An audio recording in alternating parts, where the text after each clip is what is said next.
See, Bezmenov style is someone who wants to take us over. I think the arc of destruction is if somebody wants to destroy us. And that's polarization, tribalization, demonization, and then the killings. The polarization is to drive everybody into a feeling of fight or flight, so they're not rational. That was COVID, the masks, all this us and them, pandemic of the unvaccinated stuff. That's the tribalization, the demonization, and now we're at the genocide phase. And this is, I can tell you what their plans are. It'll just be 5 minutes? Okay. I don't know. I can tell you, the militias reached out to me a few days before January 6th. And I've written about this and told the feds, we're going to, but, and listen, they may hit me with 10,000 years. I have no idea the legal status of it, because I thought that was a part of the story. The militias reached out to me, and they told me that they were going to, that they listened to me. And I was sort of myself, was the one guy they would listen to outside of my own militias. And I said, if you listen to me and take the whole instruction from me, I got one thing to say, and it's keep it peaceful, keep it peaceful. They had told me they were coming with guns to D.C. on January 5th. They got this message, and somebody showed up. I don't know what it was. This was an instruction. No guns, no guns, no guns. I'm happy to come to hear. I think they're going to that. Okay, thanks. But right now, I think the strategy of the other side is that one strategy has violence, and our strategy has to be peace. And just as Kinzinger came out, Congressman Kinzinger came out and said something about, well, what's going to be look like is political assassination. Started with heads of the election integrity movement. Now, a lesser man than I might have taken that as a threat, but I don't care. And I have told the militias, do not avenge me if I get killed. But I get the militia have their plans too, and their plans are to assassinate the family members of the politicians. That's what I'm doing. So just as the plan of what Kinzinger has come out and said is to assassinate the leaders of the Patriot movement. And you have to see this interview he gave a month or two ago with you. I think he wrote an op-ed on it, that it was a very direct thing. That's how the Civil War is not going to be like the last one. This one's going to start off with the assassination of the leaders of the insurrection movements that we actually had the election integrity movement first. I'm afraid to say that's what the militia, it's an economical plan on their part, and the militia has their own economic plan. If that happens, these guys will win. I've told the militias absolutely under no circumstance should I be damaged. And I don't have any regular means to communicate with they reach out to me, and that's the only thing I'm saying. Under no circumstance can I be damaged. But what they're going to start doing, what the other side is now let us know, they're going to start, to be honest, it's the U.S. military strategy. Actually, what the British learned in Malaysia, and we learned in Vietnam, and we practiced many times since, is to take on a insurgency movement. You don't have to kill the movement. You just kill the leaders of the movement, and the rest collapses into a great unity.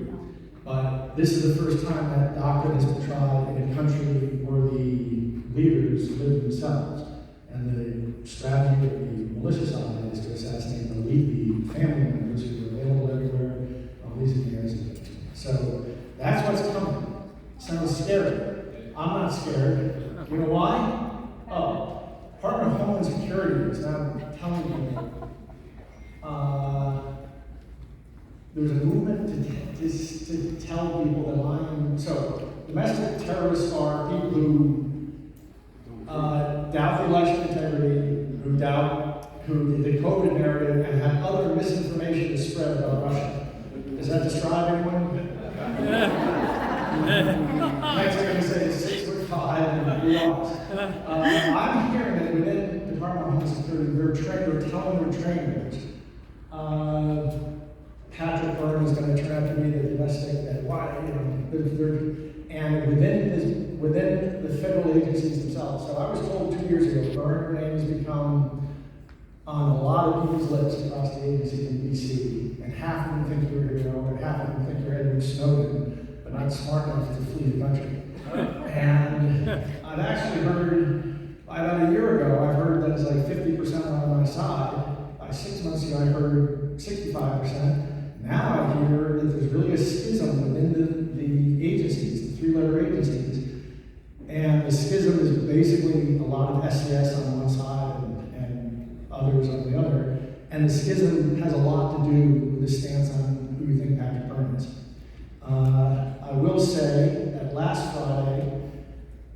So I think there are whistleblowers, Jim Jordan and Grassley come out and talk about whistleblowers defecting from these different three-letter agencies and now giving them all this information.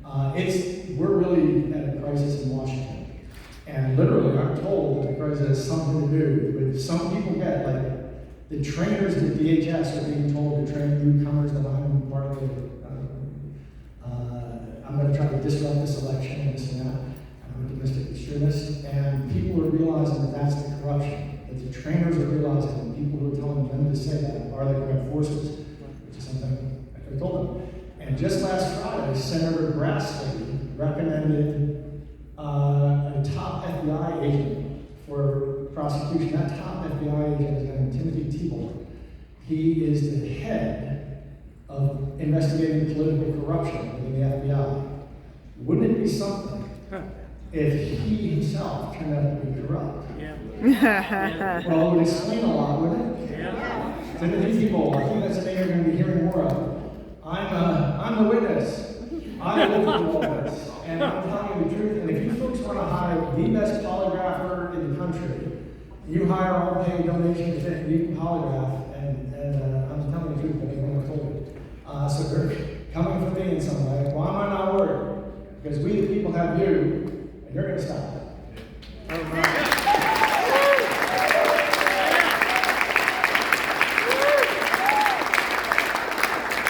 You are the sheriffs, you're the folks who make sure all the rigging is straight in the Shire. Your allegiance is to the Constitution, and now you know the truth about this.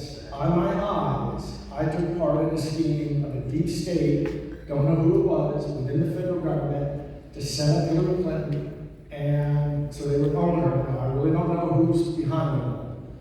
I know the agents I dealt with, about the change in command, and who's such a hall of mirrors, and who was lying to everybody.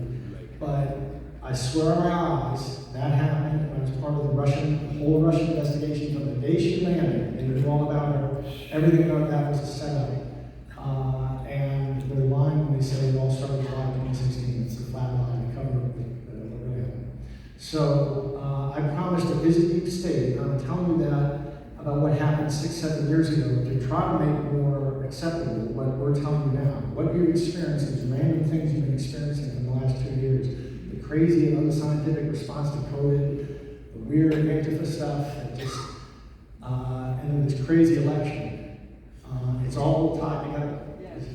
Okay, well, what an honor. Thank you for sitting with us. And I'm shocked. I know that by the summer of 2020, they showed me a bank account in the country, a number of bank accounts in the correct country with an $18 million deposit in the correct month. So I think we can assume the time. Here's the present. What's going on is a Bezmenov side. It's a 4-stage process to take over a country. Demoralization, disorientation, crisis, and normalization. And between the demoralization and disorientation, you get people in a kind of a state of psychosis. Then you create the new reality that they need to accept. And you basically make a deal that says to leave this psychotic reality you're in that doesn't make any sense and get back to reality. You just have to accept this new thing that's happened, this new reality. In our case, demoralization is COVID. I assume I don't have to say too much. It's pretty obvious at this point. Lincoln Life has now the 5th largest life insurance company in America has now reported that its payouts for 2021 were up 163%. That's almost triple. That's almost triple. Something's going on, it's the vaccines. Of course, they're trying to sell us on a new sudden adult death syndrome and this and that. Anyone who's paying attention to the vaccines and the whole thing could be, this is the situation in India, in Uttar Pradesh. If you remember about 14 months ago, they were having such an explosion that there were articles about the potential collapse of Indian civilization and this kind of stuff. As a desperate move, they legalized ivermectin, hydroxychloroquine, little packs for $2.65. 10 zinc pills, hydroxychloroquine, ivermectin, and some vitamin C or something. And this is what happened. It collapsed. At least and the same thing's happened in several other countries around the world. Doctors like Simone Gold and Peter McCullough will tell you within the medical profession, India has been blacked out. like how they did this has become this. They're not supposed to talk about it as Indian colleagues, they were afraid to talk about it. But this is all completely solvable. DARPA has leaked documents that show, DARPA leaked a project for AOC that showed CDC knew that hydroxy worked since 2006. And hydroxychloroquine is nothing but hydroxychloroquine is like aspirin. Hydroxychloroquine and ivermectin are two, they're both on the World Health Organization's list of essential medicines. There's about 40 medicines that every nation in the world is supposed to have unlimited supplies of. Aspirin, ivermectin, and hydroxy are sort of the basic three. This whole program to demonize them has been, well, it's been part of the cycle. That was the demoralization phase. COVID had to be allowed to run, and we know the truth about vaccines now. That is the most rubber meets the road metric you can find, the overall life insurance payout. And those experts are not politicians. They're all about the truth. My father was an actor. He tells people about the truth. They need to know the truth if you're going to be an insurance company. The disorientation, I don't have to tell you folks.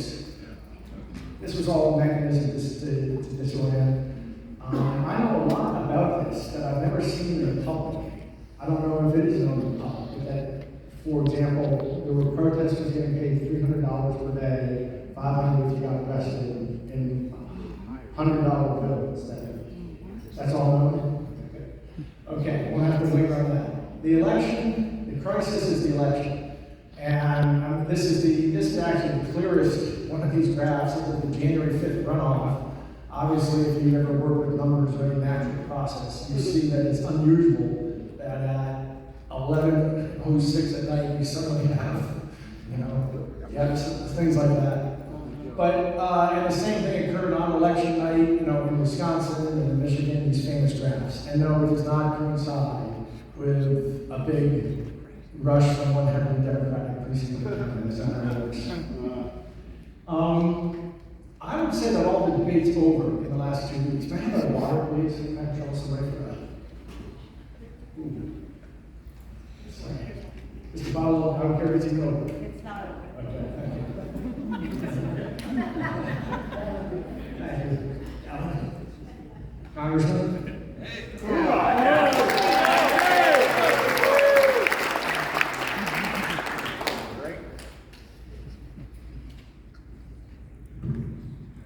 Something happened 2 weeks ago that the DHS, who was here yesterday, DHS put out a report, the ISCS advisory 22-154. It may as well, I hate to be cocky, but it may as well be the report kind could be Pat Byrne was right again,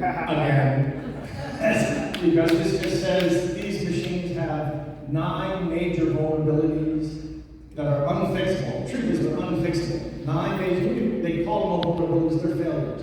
There's no way to change this aspect of the machines. There's 9 serious failures. And they also have changed from saying, well, these vulnerabilities present risks that should be mitigated as soon as possible. CISA has no evidence that these vulnerabilities have been exploited in any election. That's a long way from 18 months ago saying this was the most secure election in history. They're now saying, as of 2 weeks ago, there are 9, I would say massive vulnerabilities to be exploited in these machines. They look at this document, they walk through them in 5 pages, and so they say it's possible, and they're no longer saying whether or not it happened. Does that make you feel good? It's not quite as much secure. And just in March, this is the Rosetta Stone of anyone who doubts the election. Mason County Forensic Report number 3. And this is the Tina Peters case, if you've heard of Tina Peters. She's the county reporter from Mason County, which is to say Grand Junction, Colorado. And she's not political. She's a woman a little bit younger than me, I think, and maybe a decade younger than me. But she's, I think she ran in 2018 about parking tickets was her issue. Like not enough parking tickets for getting elected or something like this. Just totally apolitical. She realized they were, after the elections, the monkey business went on, people came in to update her machine, and that's not how it's done. For 22 months, everything is supposed to be left alone. And she got suspicious. She called, she's the county reporter, the records of her job. She got a cybersecurity professional, one of my acquaintances, to come in and do an image of the hard drive. And then after some people, the Dominion people came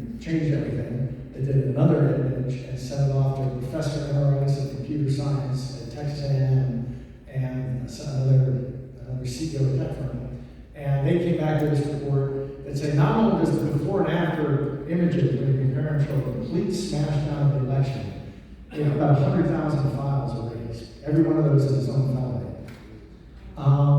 The before image alone shows something shocking. It shows exactly what we're talking about. The before image, 3 days into the counting of the November 20 election, the machine woke itself up, created a new database, a legal database, moved over 29,000 votes, scrambled the back score out so they can't be audited, and wiped its tracks. And this could only be done in 3 ways. One way would be the county employees did it. But if the county employees did it, they say they didn't, and they don't have the skill. They said they agreed to be illegal. They said they didn't do it. They didn't even know about it, and the professor agrees they don't have the skill to have done it. It could have been done by a hacker, but there's no evidence that it came in from a hack. They can't find it. So maybe the hacker was very good at covering his tracks. But the third possibility is that it came in that was buried on the machine. It woke itself up, it just woke itself up, it kept track of the ways, and it just changed things as it moved from coming up. So, in other words, exactly what these guys, the CISA, DHS, is saying could be done, has now been absolutely found by Professor FRA OC of computer science. On the one machine, we've actually, our movements actually been able to examine. Remember Maricopa, they deleted the whole election database. This is the first time we've gotten to look at an election database. And we found, as the hacker, I was with the hacker and a reporter on the phone the other day, and she kept arguing with it, and he's like, we don't understand. In layman's words, what they found, that is super, super, super bad. It's the worst thing you can think of. We found an Easter egg or something on that machine that woke itself up and scrambled the entire election. That's a settled question. You know what the normalization is. That's the gaslighting we've all been seeing for the last year. I'm just going to check my time. Sorry. I know. Okay. All right. This is where the future. This is where you come in. Here's the article.